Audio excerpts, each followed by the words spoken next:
the EU is not falling for Trump's bully tactics. And we have the trade bazooka.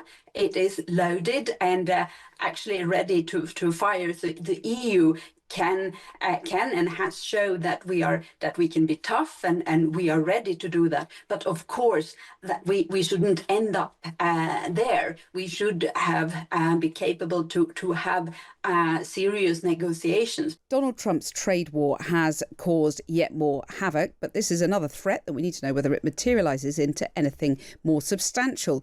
The EU's Trade Commissioner Maros Šefčovič and US Trade Secretary Jameson Greer are currently on the phone to try and seek a basis for negotiating a trade deal that doesn't appear to be going terribly well. Earlier, I spoke to the trade reporter at the Wall Street Journal, Gavin Bade, and I asked him whether this was a threat or something more substantial. I'm leaning more toward tantrum, but these tantrums are a threat to the global economy, right? I think especially when it comes to the EU, Trump is making this threat because he wants something out of these negotiations. I think, the question is, what is the main sticking point here? We saw him talk about EU's corporate penalties, lawsuits against US companies. He's always got the value-added tax stuck in his craw for some reason. And then I think there are some other unstated issues too, maybe some differences in how to approach the Chinese economy, for instance, that they want to see the EU move on. But I think Scott Bessent's comments here are really instructive, that they just want to move faster and they want to light a fire under the EU. So I think there is a way out of the woods here. Well, that was Gavin Bade at the Wall Street Journal. A way out of the woods. Let's see what Karin Karlsboro thinks about that. He's Vice Chair of the European Parliament's International Trade Committee. She is indeed. Karin, thank you very much for coming on the programme. Thank you so much. Well, let's see. Do you see a way out of the woods? Do you see this as a tantrum? Is this something that the EU can get round? Can you offer something to Donald Trump? What's the picture? Well, first of all, I want to underline once again that the EU is open for business, and we don't want a trade war at all. The EU has been active, constructive, and show willingness to negotiate, and we are actually at the moment while we are speaking here.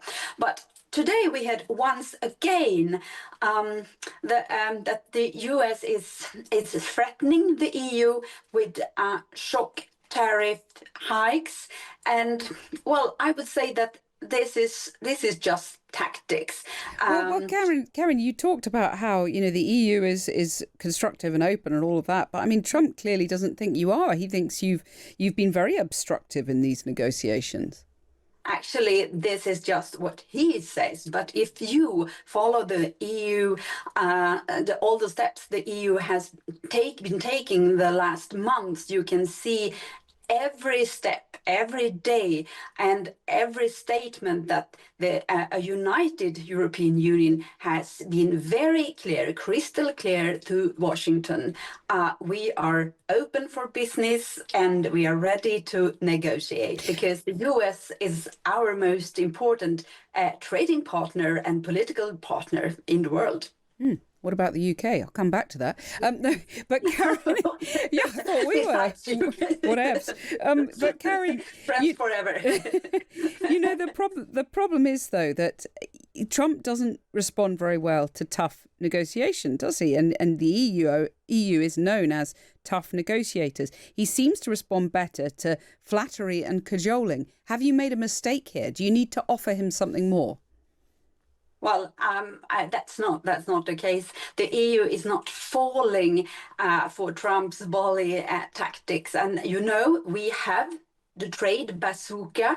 It is loaded and actually ready to fire. So the EU can and has shown that we can be tough, and we are ready to do that. But of course, that we shouldn't end up there. We should have be capable to have serious negotiations, because in the end we know that this is the only way forward if we care for the American and the European consumers, jobs, economy, because what Donald Trump actually right now is doing is running an experiment with our economy by this campaign diplomacy. So I think from the European side, it's very important to stay stable, united, and also don't fall into that trap. Well, what's in your trade bazooka?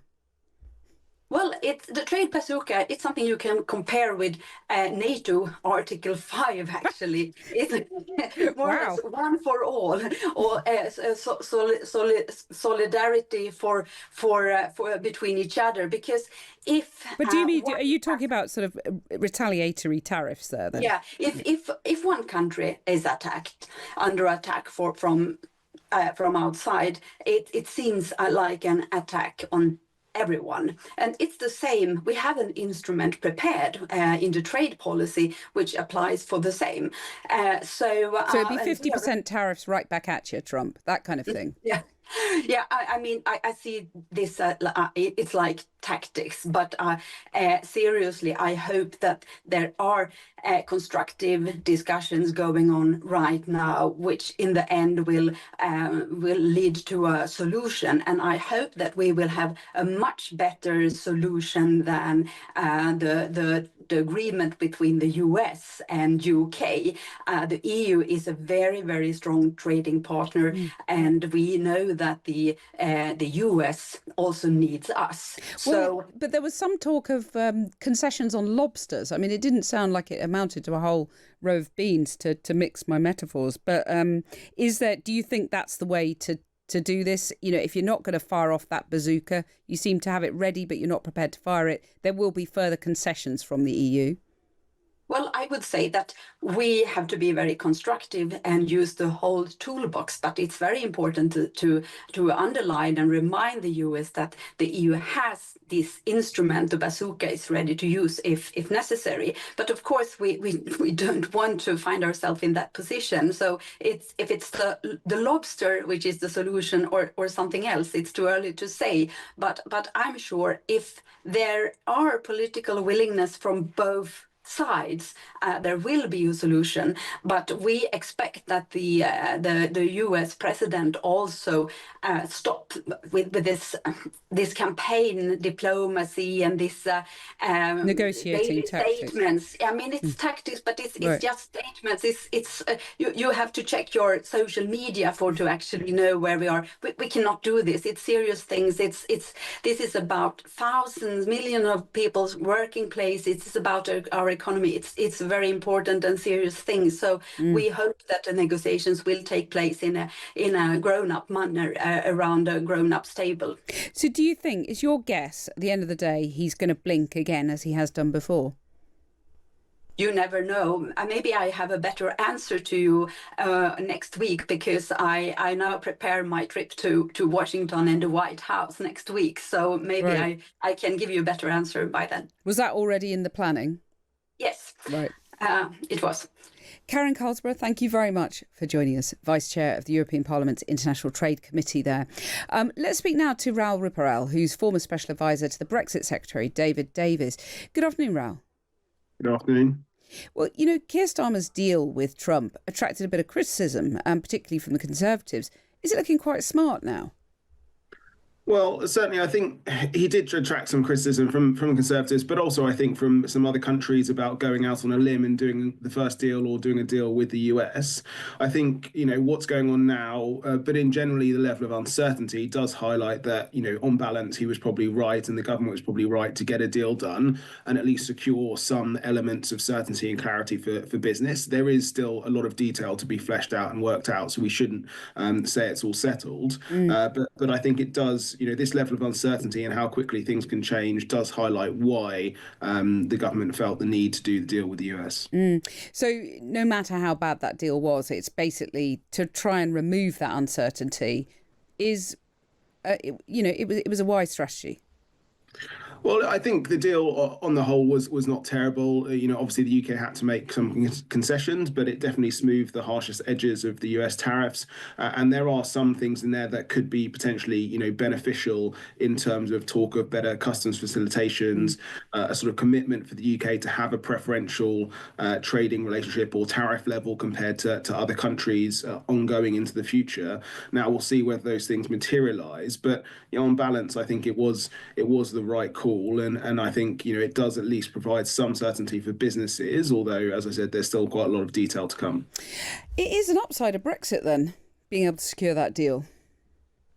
Well, look, it certainly gave us the flexibility in this kind of more uncertain world to carve out a more unique position. Yes, and so in that sense, it would be seen as a benefit. I thought you'd be more excited about claiming that.